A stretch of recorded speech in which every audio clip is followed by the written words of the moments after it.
Adonai Ministry.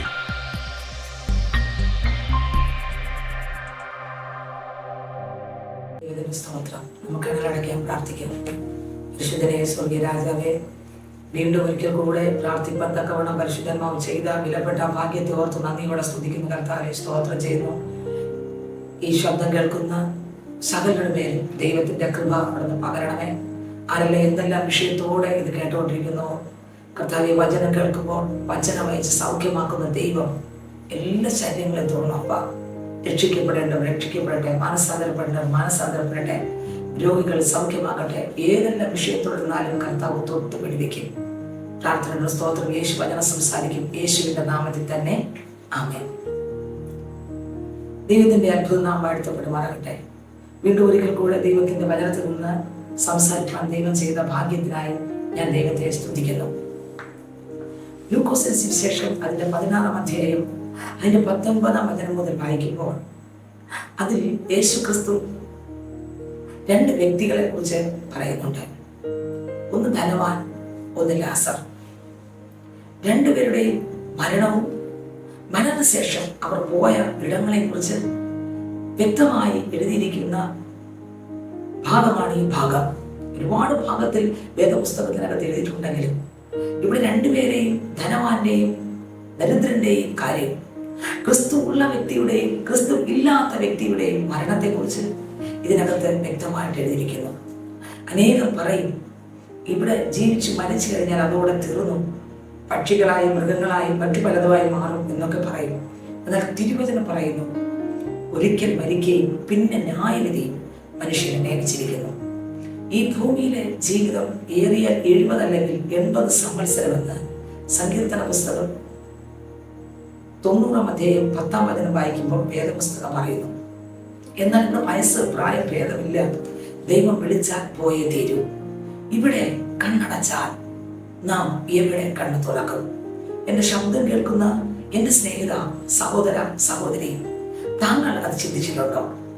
നമ്മൾ പലപ്പോഴും നമ്മുടെ തിരക്കിട്ട ജീവിതത്തിനകത്ത് ഉപജീവനങ്ങൾ കാണാം. ഒരുപക്ഷെ താങ്കൾ ഒരു ഉദ്യോഗസ്ഥനായിരിക്കാം, ഒരുപക്ഷെ താങ്കൾ ഒരു സാധുവായ മനുഷ്യനായിരിക്കാം, ഒരുപക്ഷെ താങ്കൾ ധനവാനായ മനുഷ്യനായിരിക്കാം, ഒരുപക്ഷെ താങ്കൾ യേശുവിനെ കണ്ടുമുട്ടിയ മനുഷ്യനായിരിക്കാം, ഒരുപക്ഷെ താങ്കൾ പിന്മാറിയ മനുഷ്യനായിരിക്കാം. ആരായാലും ശരി, താങ്കളെ യേശു സ്നേഹിക്കുന്നു.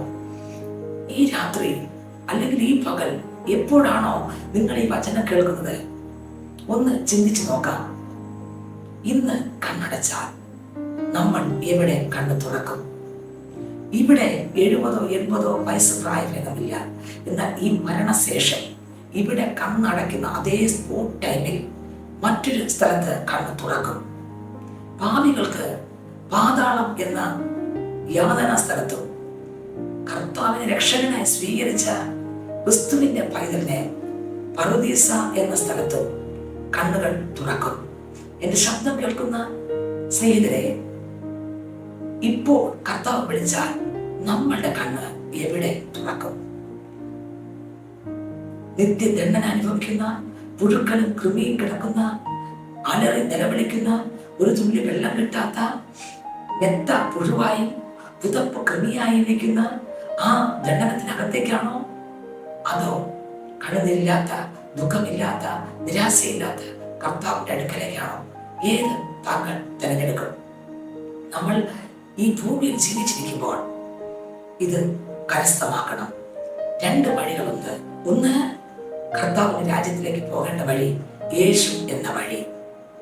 2, നമ്മളിപ്പോൾ പോയിക്കൊണ്ടിരിക്കുന്ന വഴി, വിശാലമായ വഴി. എല്ലാം പാവം ചെയ്യാം, എന്ത് ചെയ്യാം. ആ വ്യക്തി ക്രിസ്തു ഇല്ലാതെ ജീവിക്കുന്ന, പാപം ചെയ്ത് ജീവിക്കുന്ന വ്യക്തി നേരെ പോയി ചേരുന്ന സ്ഥലം പുഴുക്കൾ നിറഞ്ഞ, കൃമികൾ നിറഞ്ഞ, ഒരു തുള്ളി വെള്ളം കിട്ടാത്ത, ആളിക്കത്തുന്ന തീക്കകത്താണ്. ആ തീയിൽ ചാകുകയില്ല, രക്ഷപ്പെടുകയുമില്ല. എന്ത് ചെയ്യും? 1 മണിക്കൂറല്ല, 2 മണിക്കൂറല്ല, 1 വർഷമല്ല, യുഗായുഗം, 100 വർഷമല്ല, 500 വർഷമല്ല, യുഗായുഗം എങ്ങനെ കഴിച്ചുകൊണ്ടും മനുഷ്യൻ തന്റെ പ്രാണനെ വിട്ടാൽ അവൻ പിന്നെ എവിടെ? അനേകർ യാത്ര ചെയ്യുന്നുണ്ട്, അനേകർ കിടന്നുറങ്ങുന്നുണ്ട്, അനേകർ പലരും ചെയ്യുന്നുണ്ട്. അടുത്ത നിമിഷം നമ്മൾ കാണും എന്ന് നമുക്ക് ഗ്യാരണ്ടി ഇല്ല.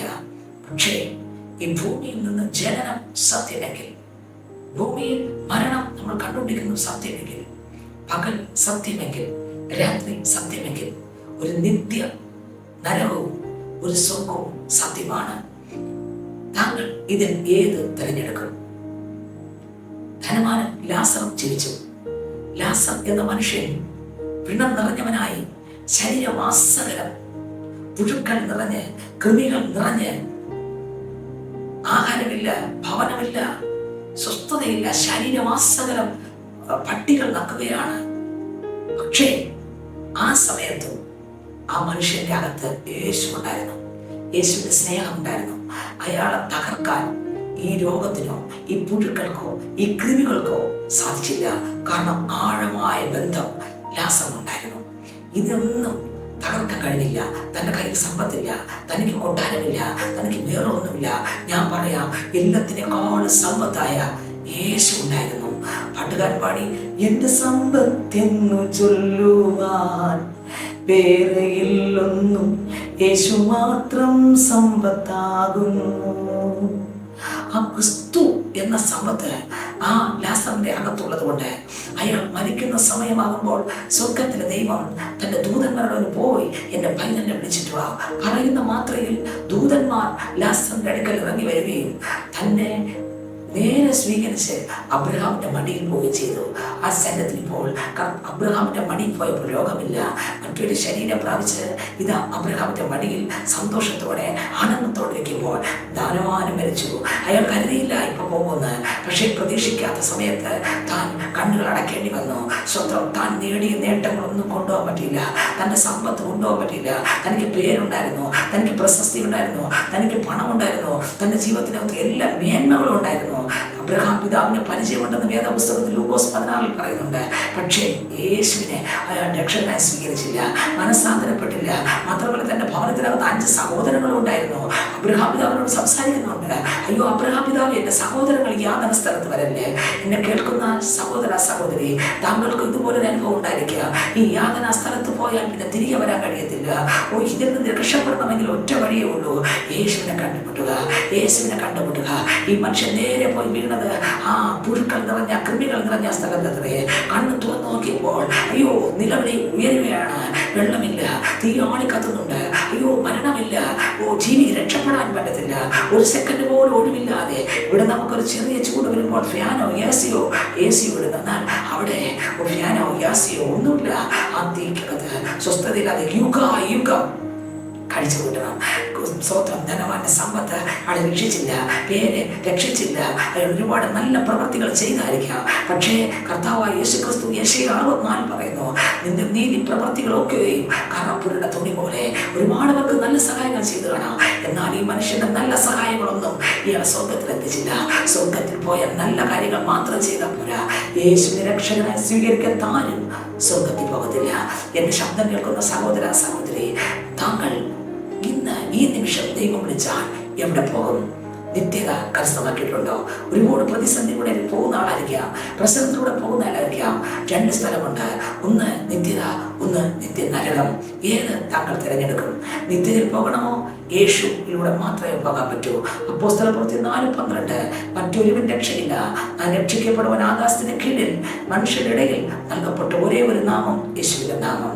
ഈ ശബ്ദം കേട്ടുകൊണ്ടിരിക്കുമ്പോൾ പ്രിയ പൈതലെ കർത്താവോട് പറയാം, യേശുവേ ഞാൻ പാപിയാണെന്ന് സമ്മതിക്കുന്നു, എന്റെ പാപത്തെ ക്ഷമിക്കണമെന്ന് പറയാം. യേശുവിന്റെ രക്തത്തിന് മാത്രമേ പാപത്തെ മോചിപ്പിക്കാൻ കഴിയത്തുള്ളൂ. യേശു പാപമില്ലാതെ ജനിച്ചു, പാപമില്ലാതെ വളർന്നു, പാപമില്ലാതെ മരിച്ചു, നമുക്ക് വേണ്ടി മരിച്ചു. യേശു കാൽവരി ക്രൂശിൽ മരിച്ചു, അടക്കപ്പെട്ടു, 3-ാം നാൾ ഉയർത്തെഴുന്നേറ്റു, ഇന്നും നമുക്കായി ജീവിക്കുന്നു. ആ യേശു ജീവിച്ചൊരു ജീവിതമുണ്ട്. ക്രിസ്തുവിന്റെ വചനത്തിലേക്ക് വരാം, വചനപ്രകാരം ജീവിക്കാം, പാപം ഏറ്റുപറഞ്ഞ് ഉപേക്ഷിക്കാം, ക്രിസ്തുവിന്റെ മകളായി മകനായി മാറാം. ആ നിത്യ നരകത്തിൽ നിന്ന്, നിത്യദണ്ഡനത്തിൽ നിന്ന് നിത്യയിലേക്ക് നമുക്ക് കടന്നു പോകാം. ഇതിനൊരു പൈസ ചെലവില്ല, ഇതിന് പണം ചെലവില്ല. ഇന്ന് ഈ ശബ്ദം കേട്ടുകൊണ്ടിരിക്കുമ്പോൾ യേശുവേ എൻ്റെ ഹൃദയത്തിൽ വരണമേ എന്ന് ആര് പറയും? മറ്റൊരുവന് രക്ഷയില്ല, രക്ഷിക്കപ്പെടുന്ന യേശു മാത്രമേ ഉള്ളൂ. രക്തത്താൽ കഴുകൽ പ്രാപിക്കാം. യേശുവിന്റെ രക്തം സകല പാപവും പോക്കി നമ്മെ രക്ഷിക്കും. ജീവന്റെ പുസ്തകത്തിൽ പേരെഴുതി കാണാത്ത ഏവരെയും തീ പൊയ്യിൽ തള്ളിയിടും. ഈ കർത്താവായ യേശുവിനെ രക്ഷകനായി സ്വീകരിച്ച് ജീവന്റെ പുസ്തകത്തിൽ പേര് പ്രാപിച്ച് കർത്താവ് നമ്മെ വിളിക്കുമ്പോൾ നമുക്ക് കർത്താവിന്റെ അടുക്കൽ ധാരാളമായി കയറി പോകാമോ? അല്ല, യേശു വരുമ്പോൾ കർത്താവിന്റെ ശബ്ദം കേട്ട് ധാരാളമായി കയറി പോകാമോ? നമുക്ക് കണ്ണുകളടയ്ക്കാൻ പ്രാർത്ഥിക്കാം. പരിശുദ്ധനെ സ്വർഗീയ രാജാവേ, തന്ന ആഴമേറിയ ദൂതുകൾക്കായി സ്തോത്രം. ഇത് കേട്ടുകൊണ്ടിരിക്കുന്ന സകല മക്കളുടെ മേലും ദൈവത്തിന്റെ കൃപ ഇറങ്ങട്ടപ്പ. എല്ലാവരും രക്ഷിക്കപ്പെടട്ടെ. ഒരു വ്യക്തി പോലും തള്ളപ്പെടലപ്പ. പിന്മാറ്റക്കാരെല്ലാം തുടർന്ന കർത്താവേ, മദ്യപാനികൾ മനസ്സാന്തരപ്പെടട്ടെ. ലഹരി വസ്തുവിന് അടിമയായിരിക്കുന്നവർ മനസ്സാന്തരപ്പെടട്ടെ. പാപത്തിൽ ജീവിക്കുന്നവർ മനസ്സാന്തരപ്പെടട്ടെ. അശുദ്ധിയിൽ നിന്ന് മടങ്ങി വരട്ടെ. ക്രിസ്തുവിനെ ധരിച്ച് പുതിയ സൃഷ്ടികളായി മാറട്ടെ. യേശുവിന്റെ രക്തം കൊണ്ട് എല്ലാവരെയും കഴുകി ജീവന്റെ പുസ്തകത്തിൽ പേര് ചേർക്കണം. അപ്പൊ ഒറ്റ വ്യക്തി നിത്യ നരകത്തിൽ പോകാതെ നിത്യത കരസ്ഥമാക്കട്ടെ. സകലരെയും ആയുസ്സോടെ ആരോഗ്യത്തോടെ ബലത്തോടെ സൂക്ഷിക്കും. പ്രാർത്ഥനയുടെ സ്തോത്രം, അനുഗ്രഹിച്ചുള്ള സ്തോത്രം, യേശുവിൻ നാമത്തിൽ തന്നെ. ആമേൻ, ആമേൻ, ആമേൻ. God bless you. ദൈവം എല്ലാവരും അനുഗ്രഹിക്കട്ടെ. ആമേൻ, ആമേൻ, ആമേൻ. Subscribe to my channel.